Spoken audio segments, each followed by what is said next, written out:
All right, what's up, everybody? Charlie Marlow here. We are live. You are looking live on the.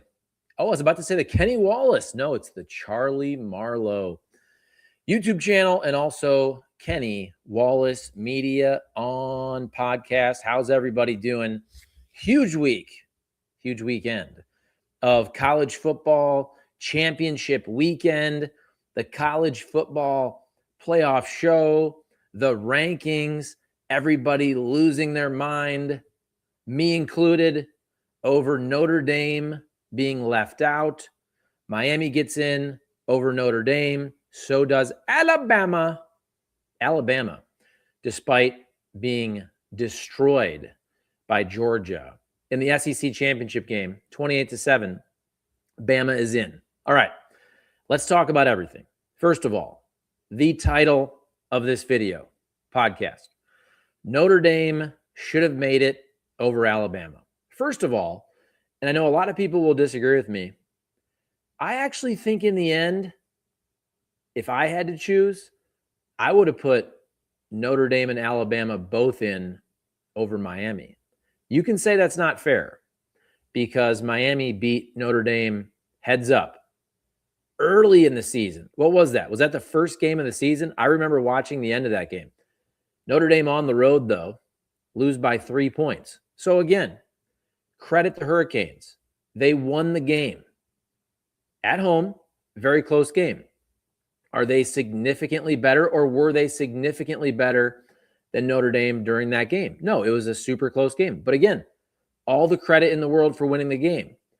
But then fast forward, we're talking now 3 months later, we're making decisions. So let's break it all down.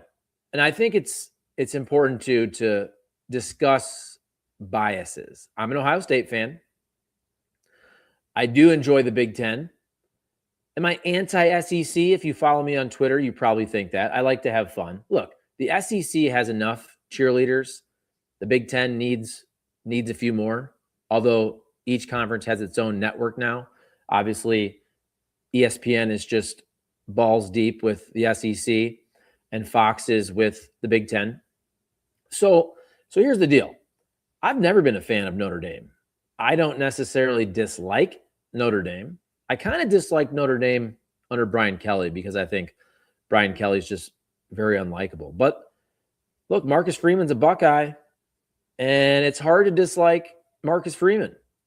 Here's my take on this. I've also said for years, I think that Notre Dame should join a conference. I've said that for years, that they should join the Big Ten. And they're punished for not being in a conference and not getting the opportunity to play a conference championship game, which I find funny because now a lot of people, especially from the SEC, are saying that conference championship games are totally meaningless, which I don't agree with. I'm not saying it's the be-all, end-all, but you do have to show up and play. So right there, I'm not a Notre Dame fan, and I've said for years that Notre Dame should join a conference, and I've always thought that, and I think it should be the Big Ten. But here's the deal. Notre Dame plays early in the season, big-time opponents, and lose close to both of them. Miami on the road, and then Texas A&M as well. Super close games. Miami, 3 points? I believe Texas A&M, 1 point. Check me on that. I believe that's the case. Then Notre Dame rings off 10 straight wins. And here's another part of this.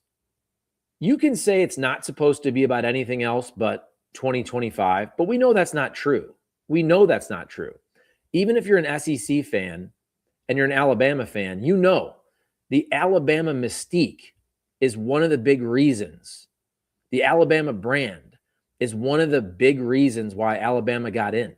Alabama got in because Nick Saban won whatever it was, 6 or 7 national championships, however many he won. I know he won one with LSU. That's part of the reason Alabama got in 2025. And I'm not joking. No other team, in my opinion, no other team could have got in the playoff after that performance in the SEC championship game besides Alabama. Maybe Georgia. I have all the respect in the world for Georgia and Kirby Smart and what they've accomplished. Now, I haven't seen Georgia get rolled like that in a long time. You tell me in the comments of when's the last time Georgia got rolled like that. What I'm saying is Alabama got in because they're Alabama. I live here in St. Louis, Missouri. A lot of friends and family.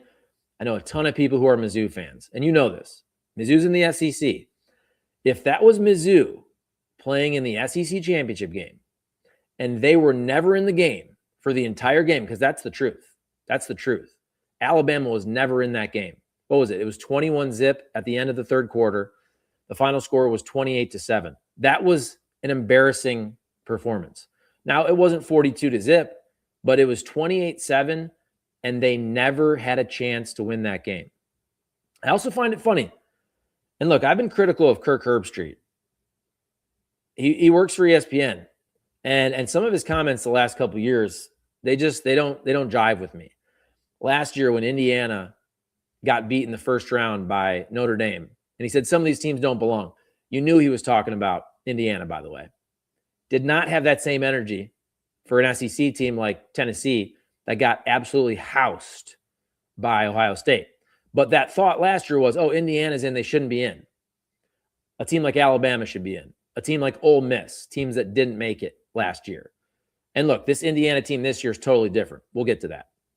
But my point is, no other team in the country, I think, maybe Ohio State, if it was a Big Ten championship game, I mean, you'd have to be the strongest brand in football. And it goes to show you, the brands don't mean as much as they used to because Notre Dame is one of the biggest brands in college football, and they did not get in.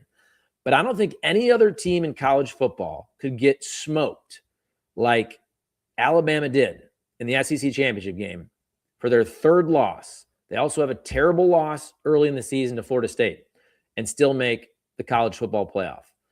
They're making it based on being Alabama. They're making it based on Bear Bryant years ago. They're making it based on Nick Saban 15, 10, 5 years ago. And look, I'm not a hater. I joke on Twitter. We have fun on Twitter. Kalen DeBoer, give him all the credit in the world for taking Washington to the national championship game. What was that? 3 years ago. Runner up. Recruited Michael Penix Jr. out there. Runner up in the country the year they lost to Michigan. He gets the Alabama job. Give him all the credit in the world. Everybody knows that's just an impossible job to follow arguably the greatest coach of all time in Nick Saban. Expectations through the roof. Saban was undefeated a lot or one loss.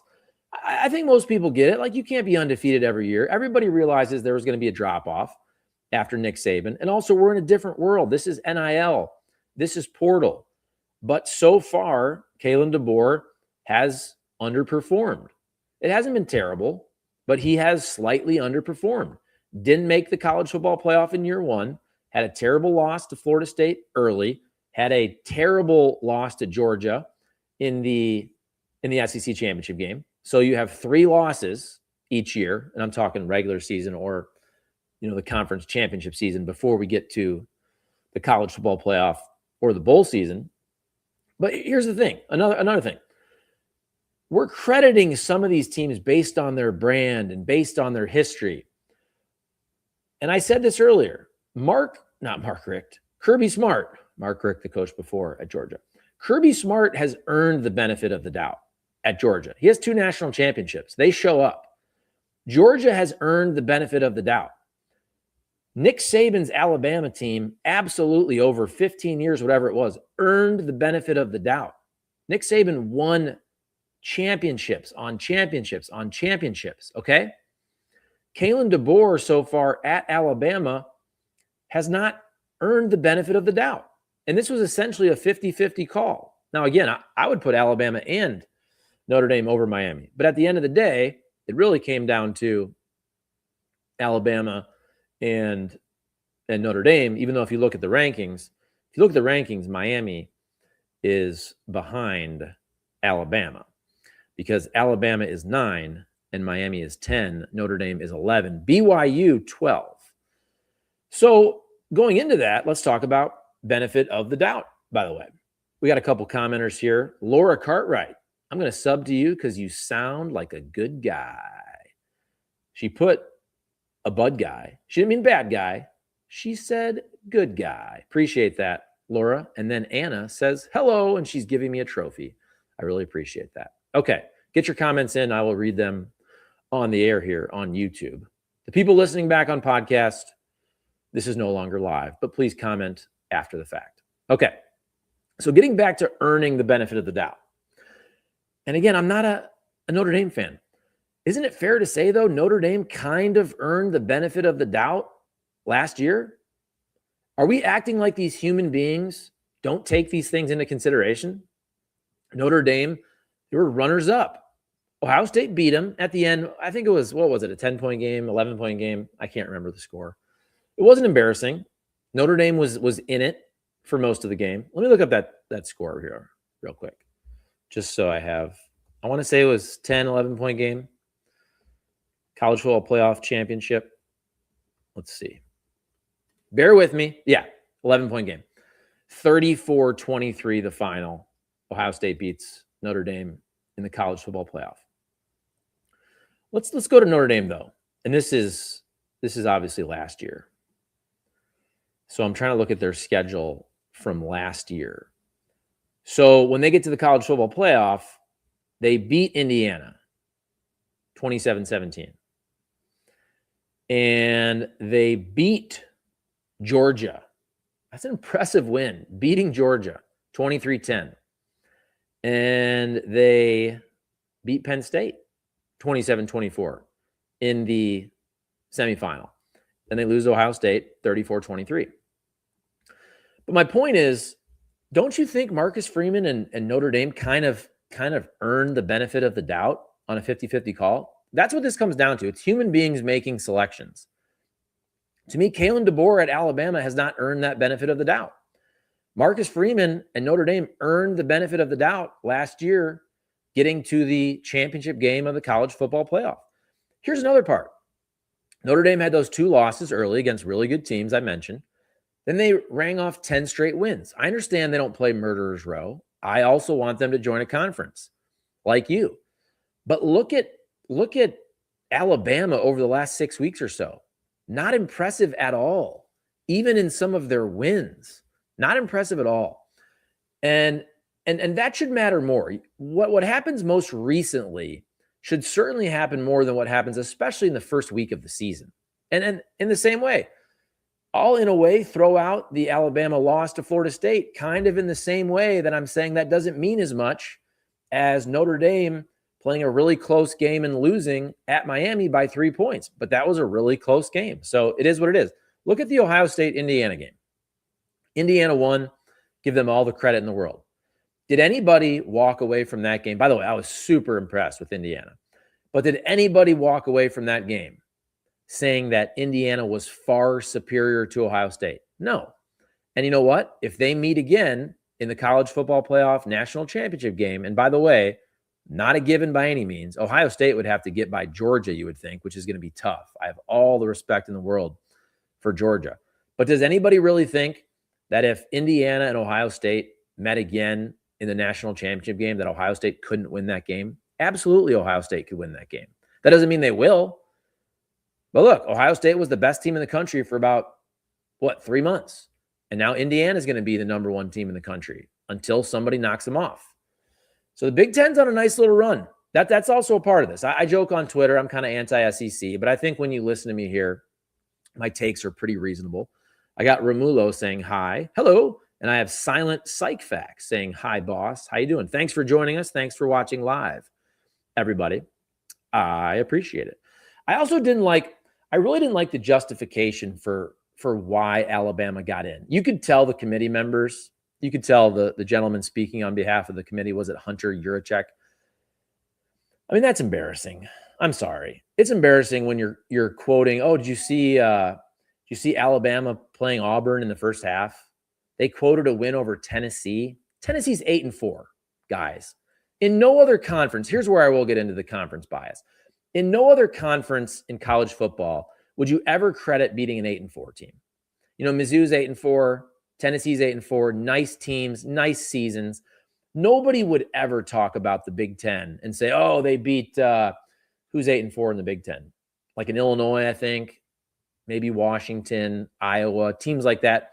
Some of those teams might be 9-3. I can't remember. But my point is, nobody would be like, hey, but they beat Iowa 8-4, or they beat Illinois 8-4. Let's give them credit. That would never happen. Those teams aren't ranked, by the way. Mizzou, Tennessee, they were earlier in the year. But like to try to justify that, oh, they beat Tennessee. Did you watch the first half of the Iron Bowl? Like, come on, folks. Are you kidding me? Are you kidding me? And then I know I talk about Kirk Herbstreit a lot, but some of his comments, and look, I respect Kirk Herbstreit. I remember interviewing him at the Big Ten Media Day years ago. This was for football in the summer in Chicago, probably 2006, 19 years ago. Got nothing against the guy. But let's be honest with the ESPN bias towards the SEC. I mean, it's getting to be kind of gross, right? He said, he's broadcasting the game, by the way. You could tell when it started to be, let's lobby for Alabama during that game, when Georgia's smoking them. You could tell it start to lobby for Alabama during that game. And he said something along the lines on the college football selection show. Well, it was 21-zip there, and it was thinking, oh, this is going to be embarrassing. What's going to happen if it goes the other way? It was embarrassing, Kirk. It was embarrassing. It was 21-zip at the end of the third quarter. It ended 28-7. Oh, so Alabama gets in because they scored one freaking touchdown? They were never in that game whatsoever.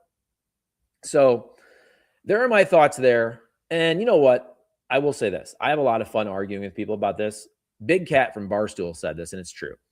Arguing about the college football playoff, it's the greatest arguing in sports. I look forward to it. I really do. Every year, if you look at my Twitter timeline, I don't tweet that much. And then right about this time of year, I just go crazy. It's a lot of fun. And you know what? We argued when it was the BCS, which two we're in. We argued about three. It got to the college football playoff, the Final Four. We argued about five. Now we're in year two of the 12-team college football playoff, and we're arguing about 13. And guess what, folks? If they expand to 16, I promise you, we're going to be arguing about 17. Because look at 17 this year. Tell you what, let's look at 17. 17. So this year, now I know we're incorporating like the Tulane and the James Madison situation, which that's another thing before I get to that point. In a 12-team playoff, only one group of 5 teams should get in based on the fact that they're not in the top rankings. If you're undefeated and you're a Boise back in the day and you're going off and you're 12-0 or 13-0 after your championship game and you have impressive wins, then absolutely that team from a group of 5 should get in the college football playoff. But we shouldn't arbitrarily be putting especially 2 teams in a top 12 that are not deserving based on rankings. I understand one of them getting in. I do think that's the joy of the NCAA tournament for basketballs, the Cinderellas. I don't mind one team getting in. Even there, though, I almost feel like you should. I almost feel like you should be there based on ranking. I don't mind 1. 2 is way too many, especially when here's the other part of this. And I know I'm all over the place, but like the whole goal is to get the most deserving national champion. That's why the system, I got my dad calling me. I'm going to go ahead and decline the call. Sorry, Dad, I'll call you back. But the whole point of the college football playoff is to get the most deserving champion. And that's why you needed to expand, okay? They had to expand because some years with 2, you weren't getting the best champ. Then with 4 even. I mean, look, the first year of the college football playoff with 4, Ohio State won it all as the 4 seed. I think Alabama won it one of those years as the 4 seed. That proves to you that some of those years, the 5th seed probably could have won. The 6th seed probably could have won. Last year, Ohio State is the 8th seed. Ohio State won it all as the 8th seed. So in some of these years, it's not just going to be the 1, 2, 3, 4 that are going to win the national championship. You do want to have the most deserving team win the national championship. And that's where I think it's really a shame this year. It's not just Notre Dame. I think Notre Dame has a chance to win the national championship. I'm not saying they're the favorite. I think they could win the national championship. I would even say Texas. Texas could win the national championship. They wouldn't be the favorite, but that wouldn't surprise me. They kept it close within 7 points of Ohio State, which was the best anybody had did until Indiana the other day. and they have 3 big wins. What do they have? They have Texas A&M, I believe, and also, what is it, Oklahoma and Vanderbilt? Check me on that. But they've beaten good teams. Yeah, they have some bad losses. They have a terrible loss to Florida. But Alabama's in with a horrible loss to Florida State. And the other loss for Texas is Georgia. I think it was 35-10. But that game was actually closer. I remember watching that game late, and it got out of hand late, if I'm remembering correctly. You want the best teams to have a chance to win the national championship. So in saying that, we probably have to expand again, honestly. But let's look at the top 16 or 17, because I think it's fun to look at the fact that we would still be arguing. So this year, let's just leave the Tulanes and the James Madisons out of it. So look, the argument would be Arizona 9-3, Michigan 9-3, Virginia 10-3, right? Utah is 15, 10-2. But look, the argument would be Virginia. Virginia falls after losing to Duke. They're 10-3. They're 19 right now. The argument would be, well, why would Virginia play a conference championship game and lose their spot in the top 16? I think what they should do, actually, here's what I would do. You can't get rid of the weekend of games. People love games. The conference championship games don't really matter, especially if you're Bama and you lose. I think you just turn those into super playing games, right? Like, I'm cool if you keep the 12 team. What if you had a weekend of just a bunch of playing games? What if you had 4 playing games? That would essentially open it up to 16 teams, right? You would have, let's just say in the rankings, how would this go? You could have, how would it go? It would go like 9 would play 16, 10 would play 15, 11 would play 14, 12 would play 13, something like that. You'd have 4 playing games to create the actual 12-team playoff. Something like that. I think something like that is possible. I'm not against that. Let's see. Got a couple more comments. The flaw of the college football playoffs has been exposed. Win the national championship, they lost 2 out of 3 ranked teams. Talking about Texas? Okay, but Ohio State lost to Michigan last year at home as a 3-touchdown favorite and won the national championship easily, by the way. They went and destroyed teams. They destroyed Tennessee, Oregon. Texas wasn't destroyed. And then Notre Dame was close, but they did cover in that game. I remember. I like to throw a bet down as well, folks. Bro, Colgate Cargo? I don't know what that means. Princess, what does that mean? You like Colgate? The toothpaste or the college? Okay, but here's another part about this. The college football playoff, the championship games seem to only selectively matter for the college football playoff. I'm not saying BYU should have made it, but folks, doesn't it look very hypocritical when you drop BYU? BYU gets throttled in that game by Texas Tech. What was it, 34-7? Something of that nature. I'm trying to find it for you. It was 34-7 to Texas Tech. They had lost to Texas Tech at Texas Tech earlier in the season, 29-7. I'm not saying BYU is one of the best 12 teams in the country. I don't know. My point is more so this. You punished BYU. You punished BYU for getting smoked in the conference championship game, and you dropped them out of the rankings. It was a bad game, ugly game. Alabama did essentially the same thing. Alabama got blown out. Is it fair to say blown out? Whatever. It was 28-7, but it was never a game. They were never in the game, and you didn't drop them. That is super hypocritical. You can't justify that. You can't defend it. You can say, yeah, I think Alabama's better than BYU. Oh, by the way, I agree with you.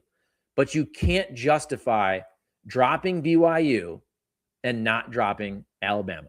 Clearly, the conference championship games only matter in terms of being dropped if you're not Alabama, if you're not in the SEC. Let's just call a spade a spade. Let's be real about this. And I've said this for years. I have all the respect in the world for what the SEC did for about 15, 20 years there. Start when they beat my Buckeyes back in 2006, the Florida Urban Meyer team, Tim Tebow, Chris Leak. They went on a run They dominated college football from whatever that was, 2006 to, let's just say 2022, 16 years or so. Georgia wins 2 national championships at the end there. By the way, that last year, Ohio State is a sliver from beating Georgia. And then remember, you'd go on to play TCU. Georgia beat them freaking, 65-7, something crazy. My point being, I have all the respect in the world for the SEC for what they did for that 16-year span, whatever it was. I'm not a hater. And Georgia right now scares me. Georgia scares me. Ole Miss, Texas A&M, Alabama, I just saw you got the floor wiped with you by Georgia the other day. My point is, this is a different era of college football. And yes, the SEC is stronger in the middle. They're stronger at the bottom. But Mississippi State being better than Purdue, that doesn't really factor in that much to what we're talking about, which is the college football playoff. And you can't deny this. This is not me being a Big Ten hunk. The Big Ten has ran the show the last 3 seasons. I'm including this season. 23, 24, 25. The Big Ten has ran the show. And oh, by the way, the SEC hasn't made a title game in those first 2 years. We'll see what happens this year. I think Georgia could absolutely make a title game. They'd probably have to beat Ohio State. I can't wait to watch that game. I think it'd be fantastic if they both make it. My point is, after Georgia wins 2022, the next year, Michigan from the Big Ten beats Washington from the Pac-12. Washington now in the Big Ten.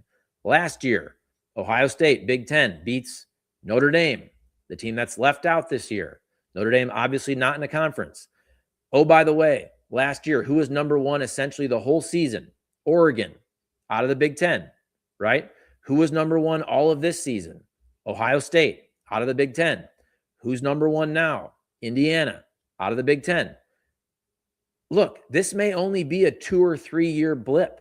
It might get right back. Look, it might be a 2-year blip because Georgia might win it this year, and I'll shut up. But you can't deny that the top of the conferences right now, the Big Ten in the last 3 years has been much better than the SEC.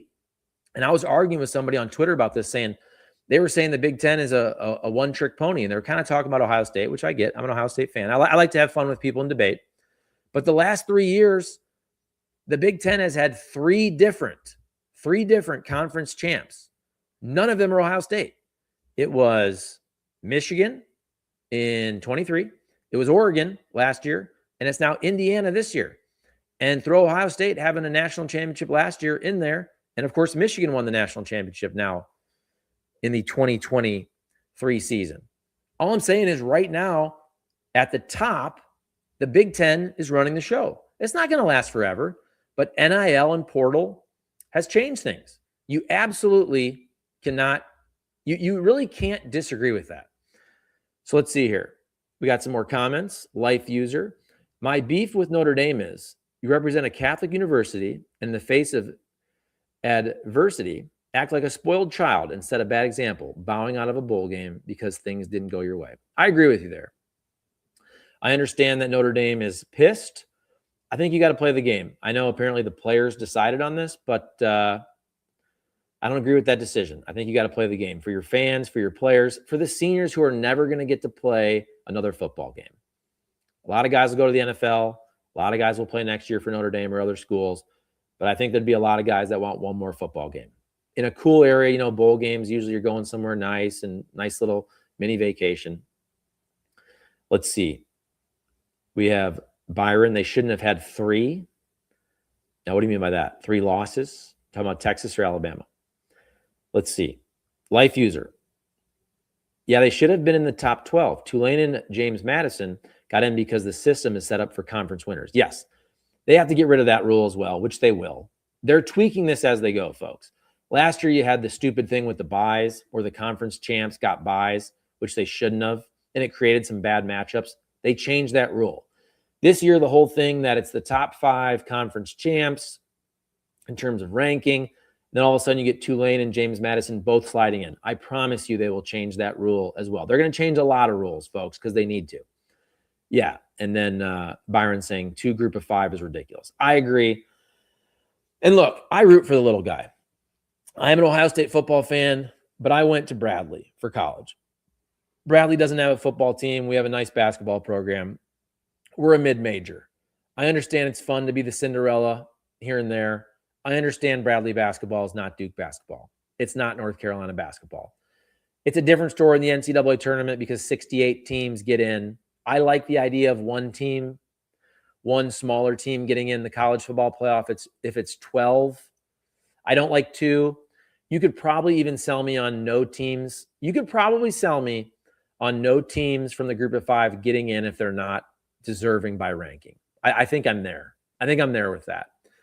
Because of the fact that I just think it's a travesty in the football world, not a travesty in real life, but a travesty in the football conversation for Notre Dame and also Texas, I think, 2 teams that could win the national championship, that are contenders to win the national championship, don't get in.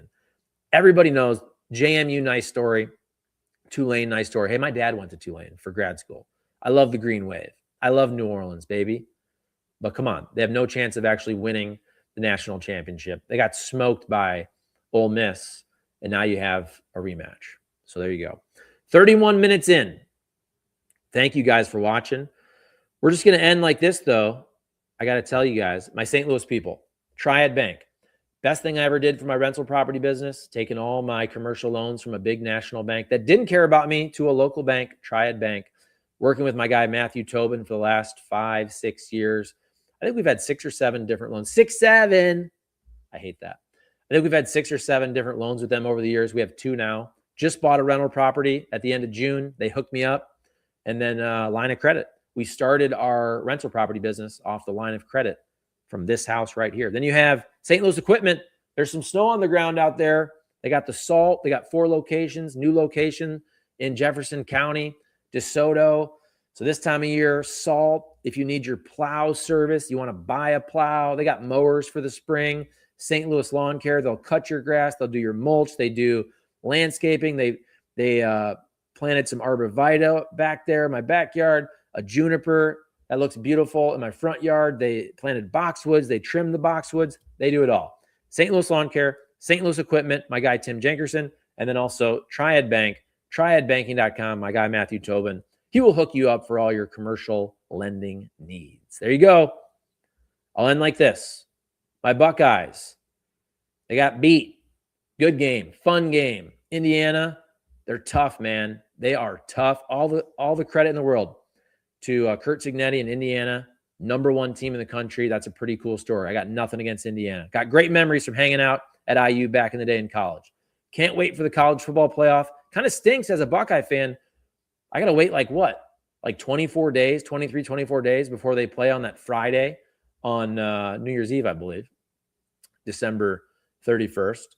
But you have Army-Navy next week, and then you have the college football playoff first-round games after that. All right, folks, thank you so much for watching on Charlie Marlow YouTube. Please give us a subscribe, give us a like, share the show, tell your friends about it. And Kenny Wallace Media, I know we're NASCAR all the time, baby. A lot of NASCAR lawsuit.